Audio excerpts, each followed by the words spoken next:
Judge, so it sounds like she missed her blows when she was working. She's clean. I don't know if we can go do a test today to prove that. I did notice that we're set for jury trial on the 25th.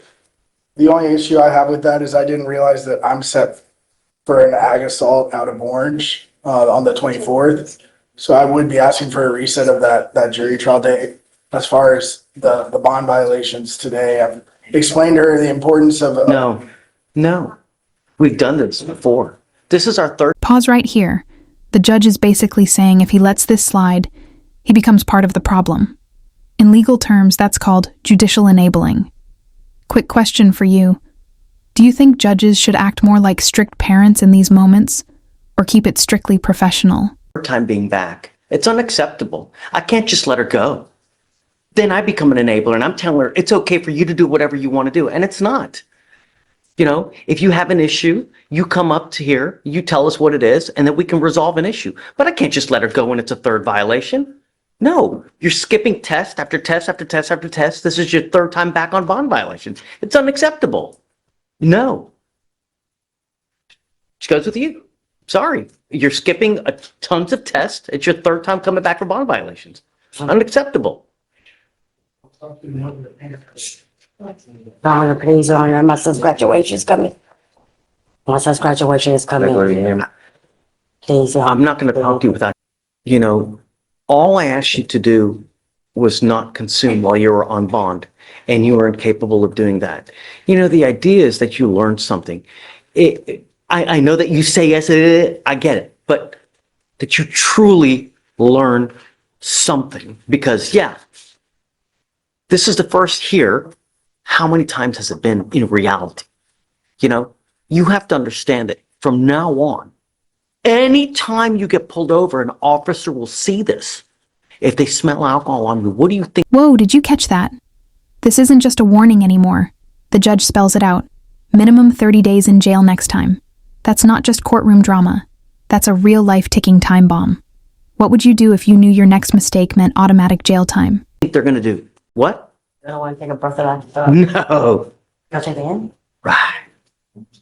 That's what's most probably going to happen. And what we're doing today, the proverbial slap on the wrist, from now on, you are facing a minimum of 30 days in jail. The idea is that you learn to where if you're going to endanger yourself, okay, but don't endanger other people.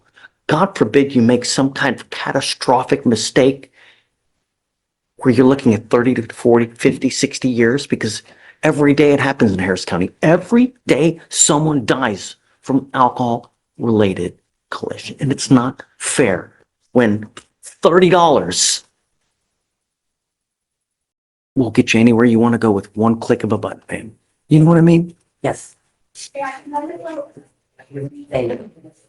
You give up a lot of rights by entering into this agreement today. What you're doing today is you're making a lifetime decision. So don't take it lightly, because once you plead guilty to this offense, there's no turning back. You cannot come back tomorrow, next week, 2 weeks and say, you know what? I changed my mind. I don't want to do this anymore. Once you plead guilty, it will go on your record. It's going to be there for the rest of your life. Do you understand? You give up a lot of rights by entering this agreement, Ms. Galindo. You give up the right to a trial, right to compel witnesses to testify on your behalf, confront and cross-examine your accusers, the right to be arraigned, charged, read in open court. If you are not a citizen, there are possible immigration consequences. You can be deported, excluded from the country, denied naturalization under federal law. You give up the right to appeal. Once you plead guilty, there's no turning back. Is this what you want to do? I'm guilty. Ma'am, I'm going to find you guilty. I'll send you to 3 days in jail. I'm going to give you credit for 1. I am going to suspend your license for 90 days. Do not drive until you get a license. Let me make one more thing clear to you, that DWI is huge business in the state of Texas. When you plead guilty to this type of offense, there is a $3,000 surcharge that tax onto you. And if you don't pay it, every $100 you owe, you sit 1 day in jail.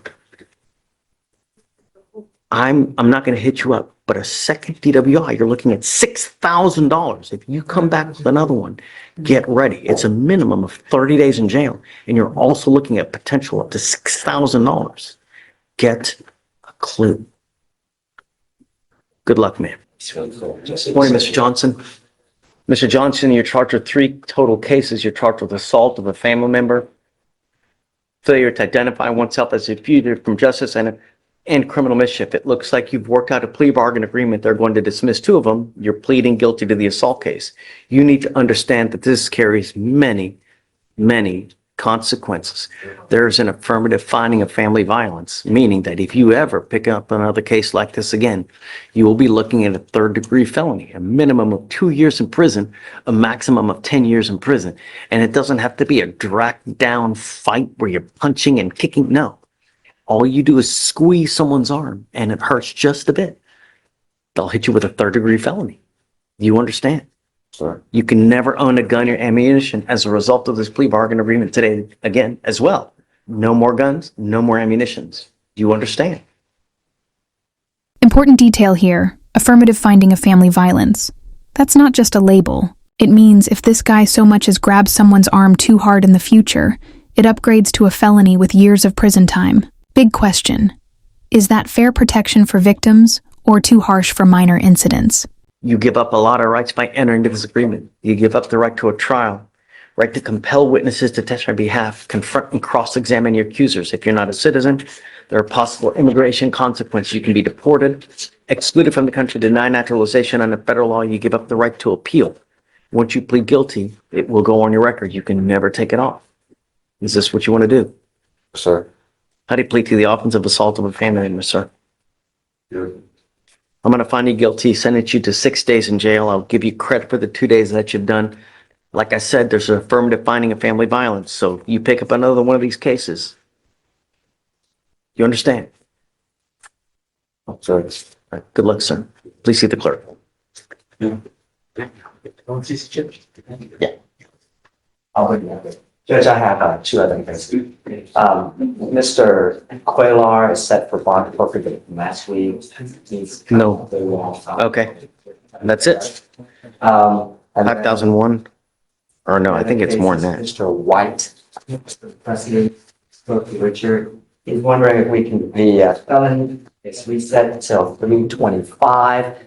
There's already a deal in place that if, that takes care of, then all this goes away. John? Is that okay? Yes, sir. No, sure.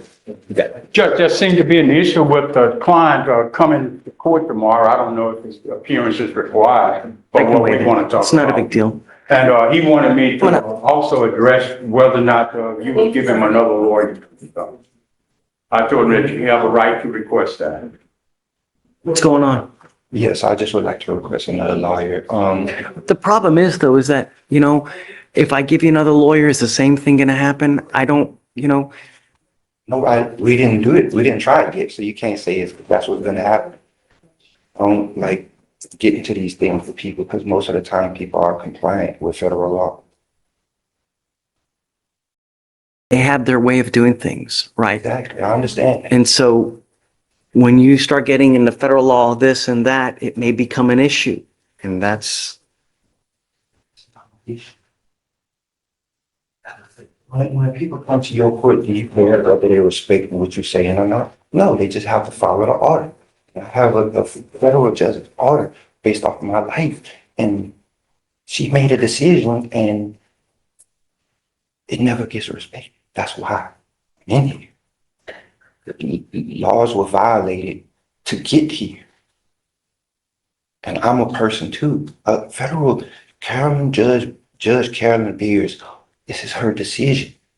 That what is he alluding to, Mr. D, about this federal decision that, I have the paperwork. I can show it. I tried to give it to you last time and you said you couldn't accept it, but I have it. I can go get it. For you. I don't get involved with the minutia I of, understand, but it's your courtroom and you're responsible for the court procedures. So I just don't want you and your court to get in trouble because, but I can show you, or I can show him.